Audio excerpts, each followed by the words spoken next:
Selanjutnya yaitu bab 3 mengenai filsafat, ilmu, dan pengetahuan. Ini ada pengertian filsafat. Nah, dari video sebelumnya yang kita bahas tentang bab 1 mengenai sejarah filsafat, di sini juga kita menjelaskan tentang pengertian filsafat. Nah, filsafat secara etimologi berasal dari kata filosofia.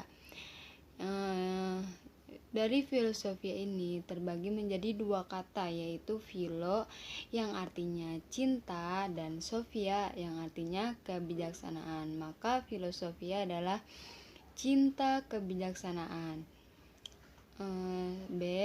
Filsafat secara terminologi, filsafat adalah ilmu pengetahuan yang menyelidiki dan memikirkan segala sesuatu secara mendalam dan sungguh-sungguh serta radikal sehingga mencapai hakikat segala situasi tersebut.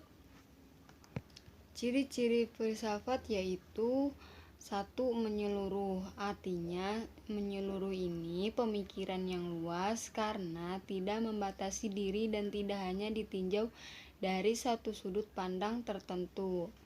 Selanjutnya yaitu mendasar. Artinya pemikiran yang dalam sampai pada hasil yang fundamental atau esensial objek yang dipelajarinya sehingga dapat dijadikan dasar berpijak bagi segenap nilai dan keilmuan.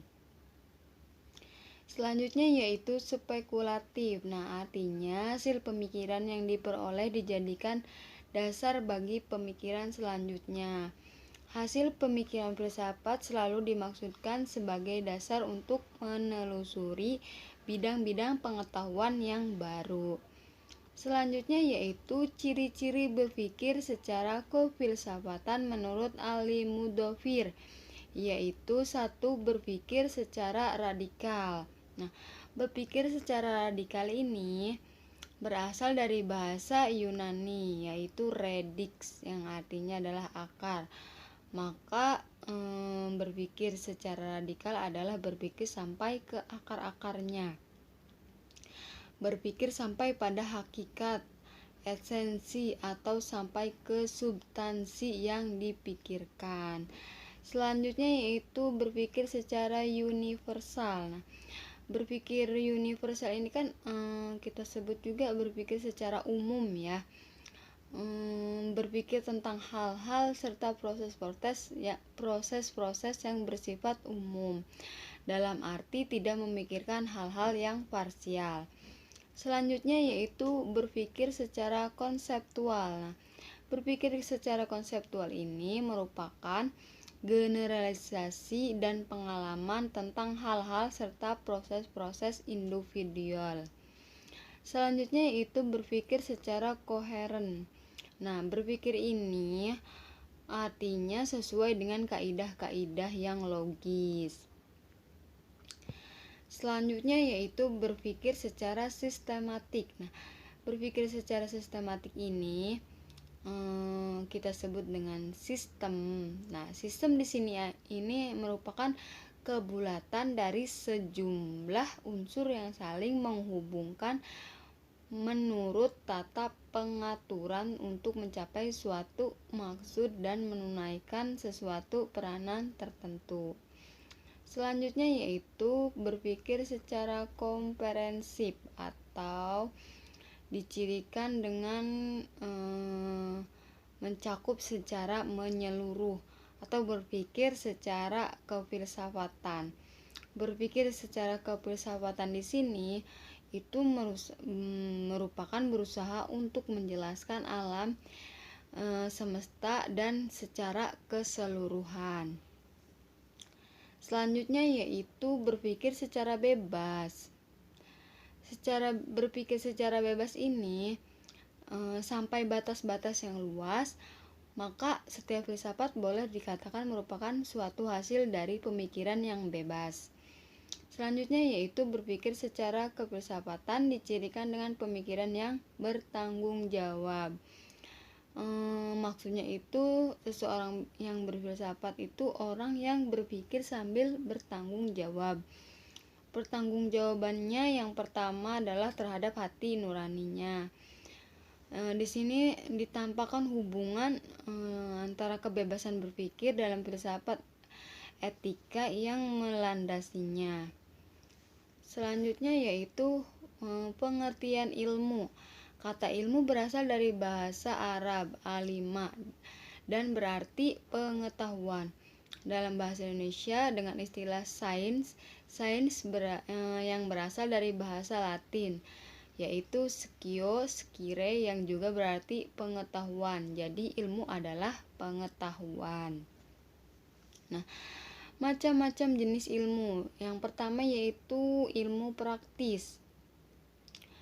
Ilmu praktis ini tidak hanya sampai kepada hukum umum saja atau abstraksi, melainkan hukum ini tidak hanya terhenti pada suatu teori, tetapi juga menuju kepada dunia kenyataan.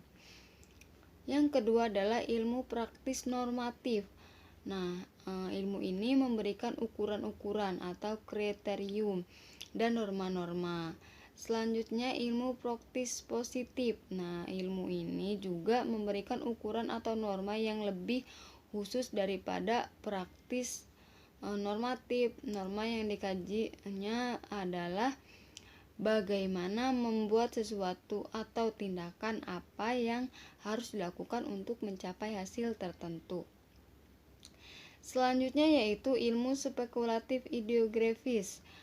Ilmu ini bertujuan untuk mengkaji kebenaran objek dalam wujud nyata dan ruang dan waktu tertentu. Selanjutnya yaitu ilmu spekulatif nomoteris. Ilmu ini bertujuan mengkaji kebenaran untuk mendapatkan hukum umum atau generalisasi substansif. Selanjutnya yaitu ilmu spekulatif teoritis. Nah, ilmu ini bertujuan untuk memahami kausalitas. Tujuannya memperoleh kebenaran dari keadaan dan peristiwa tertentu. Selanjutnya yaitu pengertian pengetahuan. Nah, secara etimologis pengetahuan berasal dari kata dalam bahasa Inggris yaitu knowledge. Dalam Encyclopedia of Philosophy dijelaskan bahwa definisi pengetahuan adalah kepercayaan yang benar. Secara terminologi akan dikemukakan beberapa definisi tentang pengetahuan, yaitu menurut Dr. Anisi di Ghazalba, pengetahuan adalah apa yang diketahui atau hasil pekerjaannya itu tahu. Nah, pengetahuan yang pertama yaitu pengetahuan biasa.